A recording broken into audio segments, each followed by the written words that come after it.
말씀의 시작은 14절 말씀이 육신이 되었다라는 그러한 말씀으로 시작이 됩니다. 말씀이 육신이 되었다.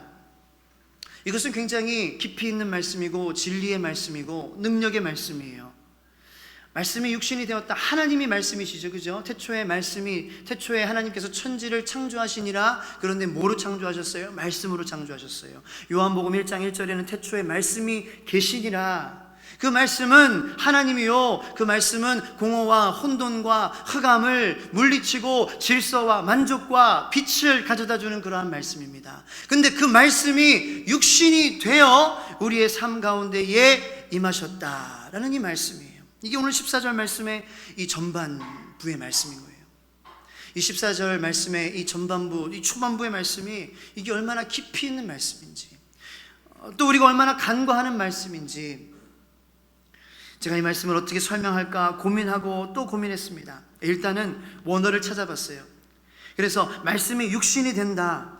그리고 우리 가운데 거하시는 것이 무엇을 정확하게 의미하는 것인가. 일단은 거한다라는 의미. 말씀이 육신이 되어 하나님께서 육신이 되어서 이 땅 가운데 우리를 위해서 내려오셨다. 이것도 참 믿기 힘든 일이죠. 이것도 참 능력의 진리예요. 능력의 진리, 생명의 진리, 우리를 빛으로 인도하는 그러한 진리, 깨달음을 주는 진리, 담대함을 주는 진리입니다. 말씀이 육신이 되었다는 거예요.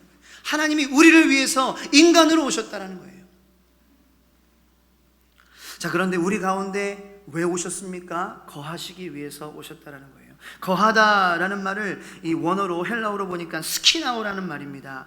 이 말의 이 의미에는 성막이라는 이 컨셉이 있어요. 성막이라는 주제가 있어요. 스키나오라는 말의 의미는 성막을, 장막을 고정시키다라는 의미가 있습니다. 성막이 뭐예요? 장막이 뭐예요? 하나님이 거하시는 곳이에요. 하나님의 백성들을 만나기 위해서 신성한 장소로 정해진 곳이 바로 성막이고 장막이에요. 그것을 태버네클이라 그래요. 그래서 이스라엘 백성들이 광야에서 유목민족으로 살아갈 때에 약속의 땅에 들어가기 전에도 이 성막은 하나님께서 말씀하신 그 방법대로 지어져야 됐고, 이 성막은 말씀하신 방법대로 분해되어야 됐고, 이 성막은 하나님께서 말씀하신 대로 옮겨져야 됐다라는 거예요. 근데 이 성막은 단순히 우리가 이 상상하는 텐트, 6인용, 7인용 텐트가 아니에요. 엄청난 크기의 그러한 이 미식 축구장의 거의 한 4배가 되나요? 네. 그 정도의 크기. 그래서 굉장히 큰, 제가 틀릴 수도 있어요. 근데 엄청난 크기. 그 성막 안에는 여러 가지 이 장소가 있고 지성소가 있고, 또 가장 이 지성소라는 것은 하나님께서 가장 거룩하게 이 제사장들과 만나는 그러한 곳. 그래서 여러 가지 그러한 이 곳으로 나누어진 곳이 성막이라는 거예요. 예, 뜰이 있고요, 손 씻는 곳이 있고요, 제사를 하면서 이렇게 동물의 피를 받는 곳이 있고요, 동물의 각을 뜨는 곳이 있고요, 성소가 있고 지성소가 있고요. 그 성소와 지성소를 나누는 휘장이 있는데 그것이 얼마나 크고 두껍고 무거운지 몰라요. 이 엄청난 크기의 성막을 짓고 분해하고 해체하고 또 옮기고 또 짓고 또 분해하고 또 해체하고 또 옮기고 그래야 됐어요. 그래야만 하나님을 만날 수가 있었어요. 그런데 그 성막을 고정시키기 위해서, 다시 말해서 우리의 인생, 우리의 이 중심 가운데에 하나님의 그 성막이, 하나님의 만남이 있는 그런 신성한 곳을 고정시키기 위해서 예수님께서 이 땅 가운데에 육신이 되어 오셨다라는 것입니다. 그 성막 안에는 죄 있는 사람은 들어가지 못합니다. 그래서 동물의 피로 나의 죄를 씻고 속죄제를 드리고, 그래서 들어가서 번제, 요제, 그러한 모든 이 화목제를 드리는 그러한 제사를 하나님께서 받으시는 거예요. 그래서 우리 가운데에 성막을 만들어주시고, 그 성막에서 하나님을 우리가 어디에 있든지 만나게 하시기 위해서, 그 하나님과 동행하기 위해서 이제는 우리가 그 큰 장막을, 성막을 이제는 우리가 안 지어도 되고, 안 해체해도 되고, 안 옮겨도 되고, 오직 예수 그리스도의 보혈로 말미암아 우리가 그 보혈을 통과할 때에 우리는 하나님과의 만남을 언제 어디서나 누릴 수 있는 그러한 축복을 받게 되었다. 이것이 말씀이 육신이 되어 우리 가운데 거하심에라는 것의 의미라는 것입니다.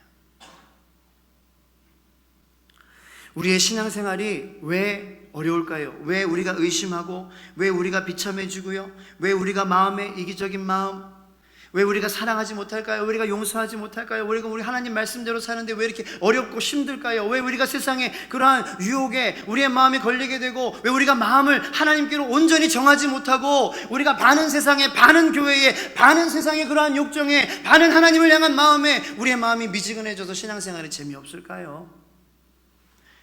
말씀이 육신이 되어 우리 가운데 거하심에, 이 말씀에 대한 묵상이 부족하기 때문이라는 것입니다. 이 말씀은요, 불가능이 가능하게 됐다는 거예요. 마치 물과 불이 섞인 것 같은 그러한 말도 안 되는 그러한 기적이 일어났다는 것입니다. 이 믿음을 우리가 가질 때에 물과 불이 함께 될 수 있다는 믿음을 우리가 가진다면, 그러한 미친 믿음을 가진다면, 우리가 세상에서 두려워할 것이 무엇이 있겠습니까? 우리를 무섭게 할 수 있는 것이 무엇이 있겠습니까? 말씀이 육신이 되는 것을 믿는 사람인데, 그 육신이 나의 가운데의 성막을 고정시키기 위해서 이 땅 가운데 내려왔다는 것을 내가 믿을 수 있는 사람인데, 나를 무너뜨릴 수 있는 게 뭐가 있겠어요? 내가 못 넘을 장애물이 뭐가 있겠어요? 내가 못 넘을 담이 뭐가 있겠어요? 말씀이 육신이 되어 내 안에 그 큰 성막이 임재하게 하기 위해서 오셨다는데, 제가 마음이 너무나도 두렵고 답답한 게, 이 말씀을 잘 설명을 드리고 싶은데, 이 능력의 말씀, 소망이 되는 말씀, 우리의 신앙생활에 다시 한번 뜨거운 불을 지필 수 있는 그런 말씀을 내가 잘 설명할 수 있어야 되는데, 내가 어떻게 설명해야 되나, 말이 생각이 안 나는 거예요. 근데 하나님께서 그냥 연약한, 그냥 나의 이 모습 이대로 사용해 주세요. 내가 내가 하는 척 안 해도 돼. 내가 믿음 있는 척, 아는 척, 내가 잘 아는 척 하지 않고 그냥 나의 모습 이대로 하나님께서 쓰시는 거예요. 저는 좀 이렇게 생긴 것도 세상적으로 생기지 않았습니까? 좀 이렇게 있고 강단 뒤에 서니까 좀 목사지, 제가 이렇게 모자 쓰고 선글라스 쓰고 그러면 좀 세상적으로 생겼거든요. 그래서 그렇게 설명해, 목사 말씀하시는 거예요. 저는 영화와 드라마를 좋아해요. 이렇게 설명하면 좀 알아들을 수 있을까? 이런 딱 영감을 주시는 거예요. 자, 어떤 옛날에 저는 역사극을 좋아하는데요, 왕이 있다고 생각하세요. 왕이 있다고 한번 가정해 보세요.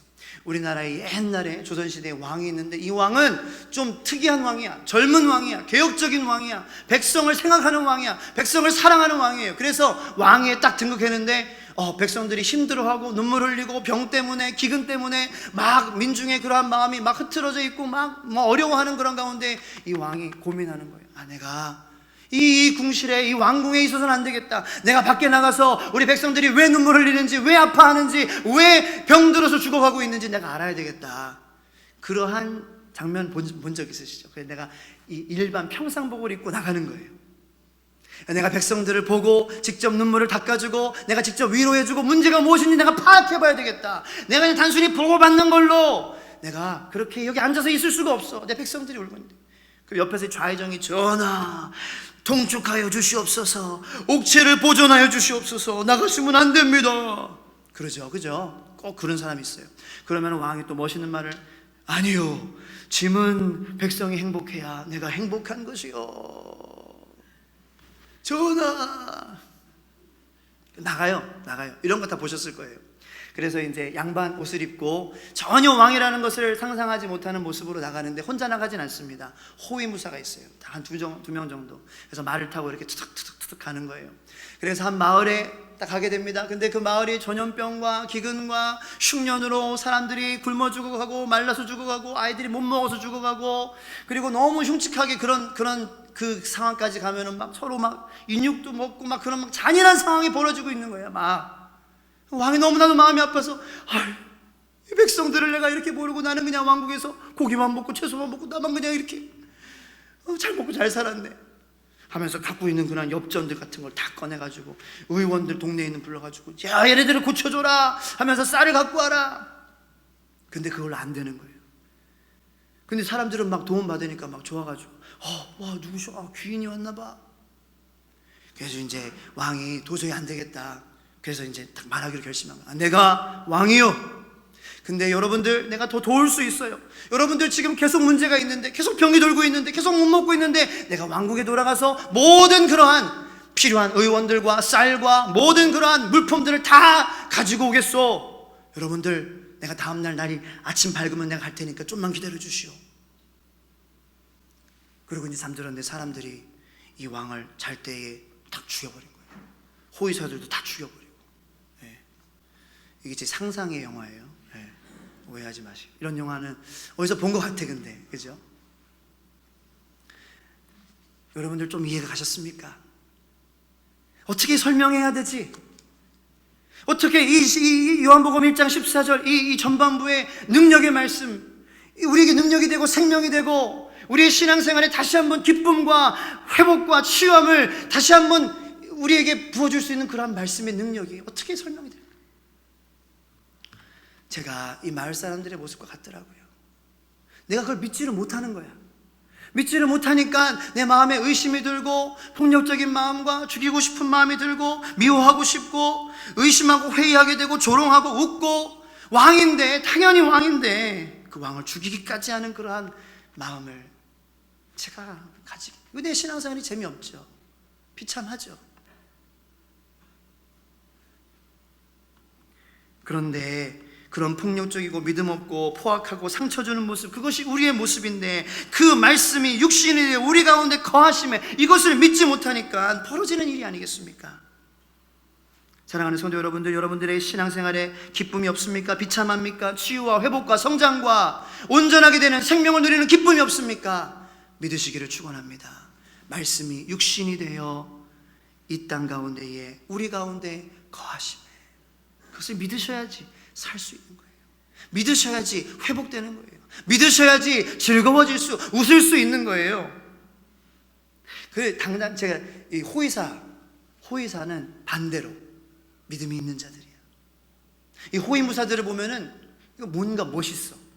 이 못생긴 얼굴인데도 뭔가 멋있고 뭔가 닮고 싶고 나도 저렇게 되고 싶은, 말을 타도 호위무사는 말 근엄하게 타잖아.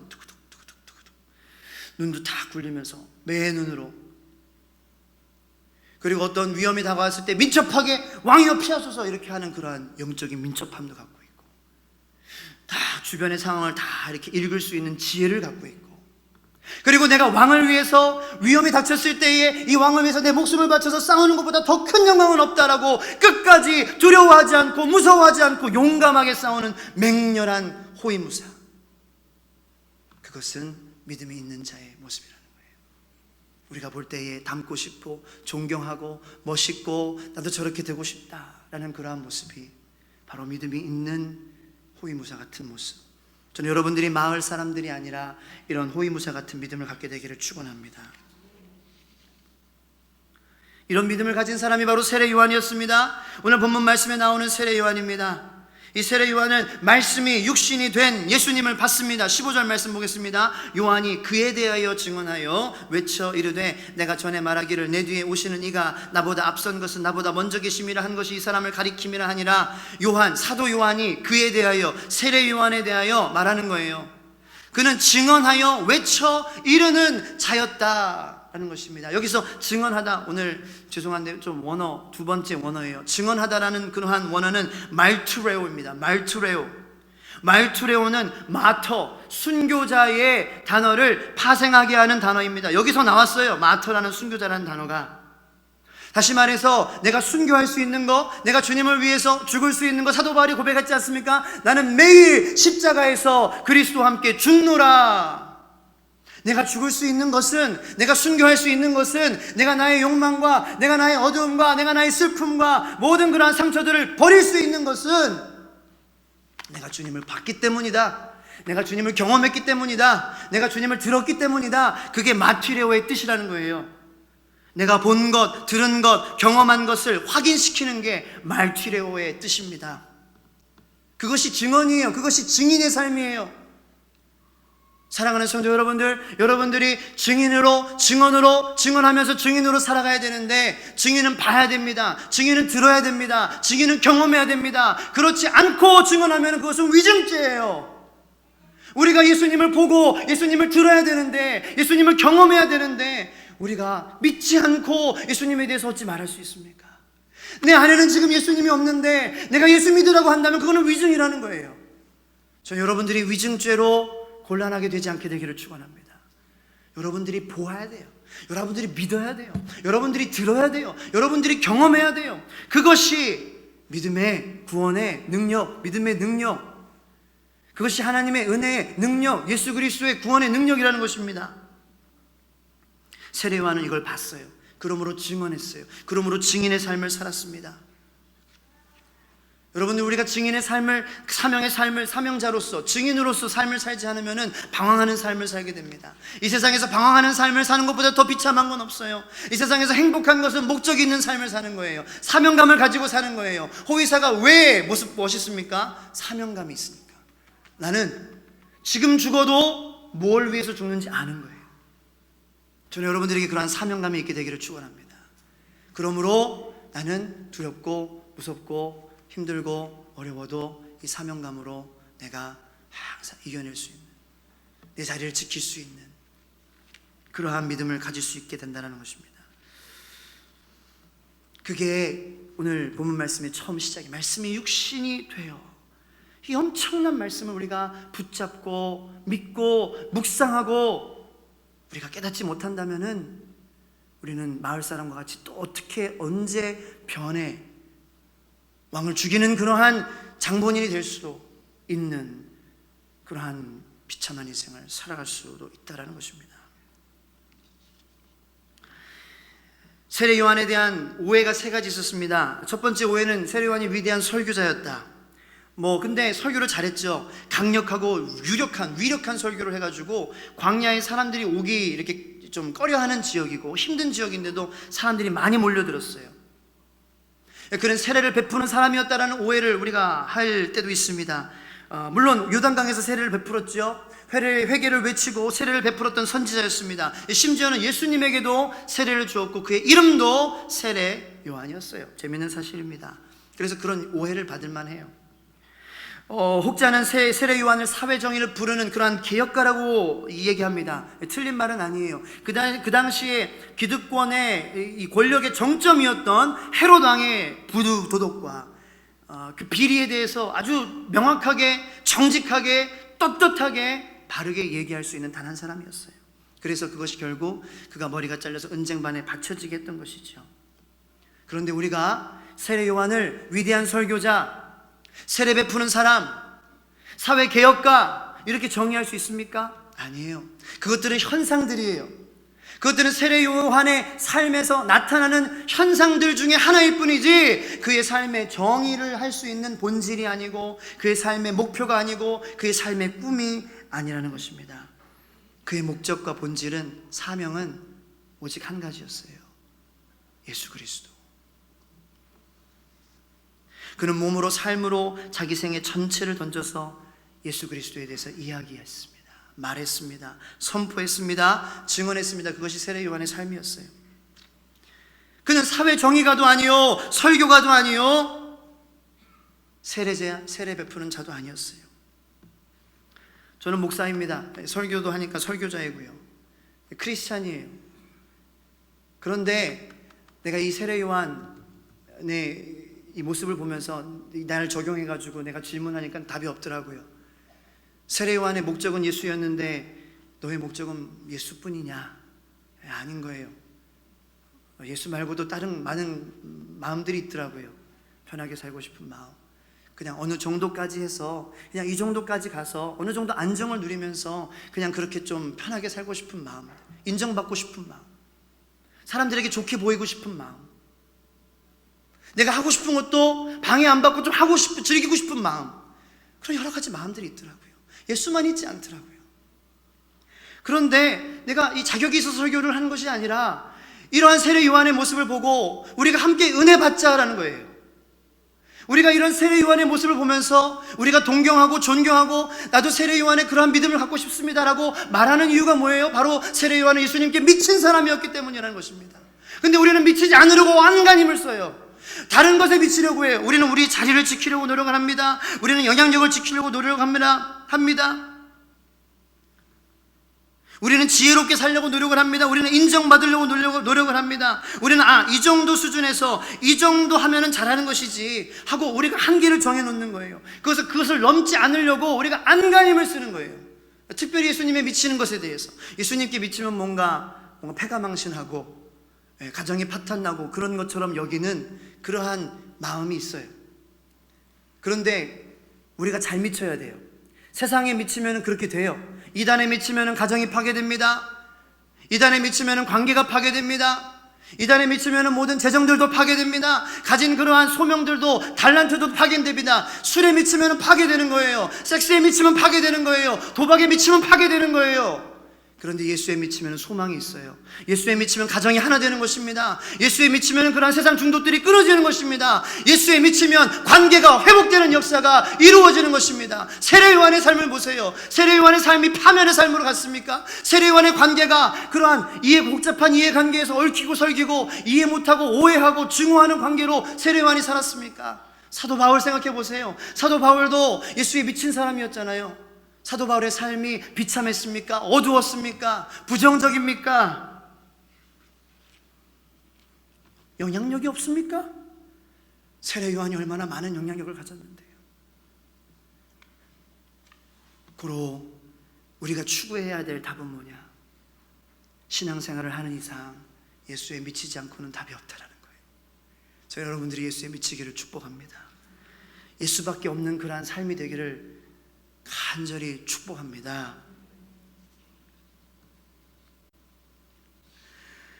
예수에 미쳐서 하나님이 원망하십니까? 하나님이 우리를 부끄럽게 하십니까? 사실은 우리가 제일 두려워해야 되는 게 하나님 앞에 설 때에 우리가 어떠한 모습으로 하나님이 나에게 말씀하시고 나를 대해 주실까? 그거 아니겠어요? 그런데 우리가 그렇게 하고 싶지만 자꾸 우리 마음이 연약해서 자꾸 세상에 그러한 보이는 것들이 우리의 마음이 빼앗기잖아요. 근데 정말 중요한 것은 우리의 마지막 이 땅에서의 호흡이 멈춰지고 영원한 하나님의 나라에 들어갈 때에 하나님이 나를 보시는 그 눈동자, 그 눈빛이 중요한 게 아니겠어요? 예수에 미치지 않고는 우리가 그 부끄러움을 면할 수가 없다는 거예요.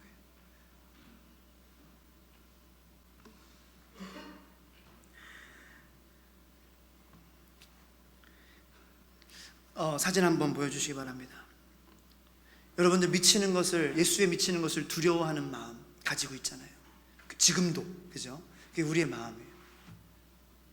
저는 한 가지 자랑할 만한 게 뭐 시험 봐서 들어간 것도 아닌데 중학교 배제학당 나왔어요. 배제학당 아세요? 우리 배제학당 노래합시다. 교가예요. 랄랄라 시스본바 교가예요. 누가 세웠어요? 미국의 감리교 선교사님 아펜젤러 목사님이 세웠어요.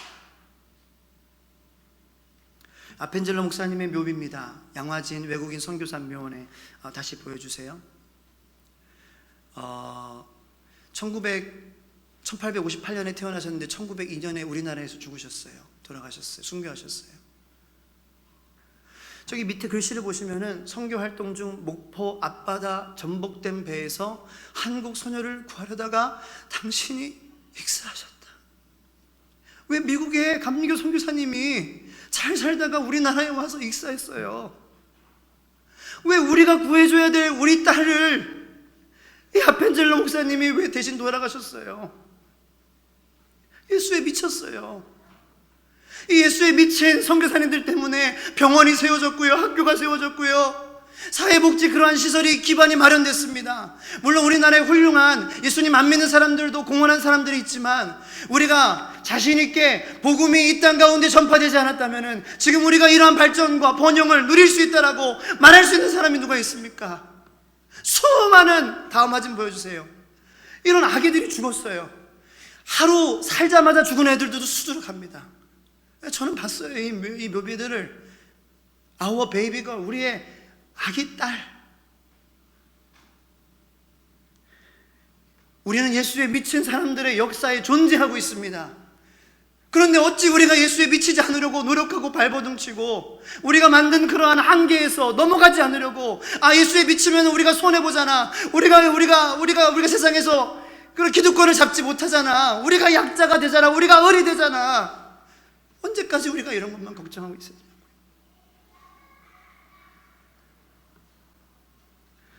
여러분들이 예수에 미치면 여러분들의 가정이 번영하게 될 줄로 믿습니다. 여러분들의 가정이 전진하는 거예요. 미래가 있는 거예요. 소망이 있는 거예요. 그게 우리나라의 역사잖아요. 그게 세계사잖아요. 그게 성경의 모습이잖아요. 어느 하나 예수에 미쳐서 그의 삶이 파괴되고 파멸하고 부정적으로 우울하고 극단적 선택하고 화해 못 이겨 상대방을 죽이고 그렇게 하는 사람이 어디 있습니까? 예수에 미쳐서 기쁜 거죠. 예수에 미쳐서 즐거운 거죠. 예수에 미쳐서 행복한 거죠. 예수에 미쳐서 예수님을 기다리게 되는 거죠. 저는 여러분들이 그런 분들이 되기를 축복합니다. 저도요, 목사지만 제가 무슨 목사예요? 예수가 없으면은. 타이틀만은 가질 수 있죠. 내가 정말 예수에 미친 사람이냐, 이게 중요한 거란 말이에요. 더 있어요, 얘기가. 근데 시간 때문에 지금 끊고 저녁 예배 때 오세요. 저녁 예배 때 2탄 하겠습니다. 세례요한 궁금하시면 오세요. 세례요한은 어떻게 예수님께 미친 사람이었냐, 오늘 본문 말씀에 있어요. 나는 아닙니다. 나는 아니라고 말할 수 있는 사람이라는 거예요. 세상에 그러한 유혹이 아닙니다. 나를 띄워주려고 하는 말이 나는 아닙니다. 나는 그냥 외치는 소리입니다. 나는 그냥 예수에 미친 사람입니다. 나는 변호사도 아니고 박사도 아니고 목사도 아니고 나는 과학자도 아니고 법가도 아니고 아무것도 의사도 아니에요. 나는 오로지 예수에 미친 사람. 그게 세례 요한이었습니다. 복 받으실 것입니다. 예수에 미치면 돼요. 재밌어져요. 흥미진진해져요. 길이 열려요.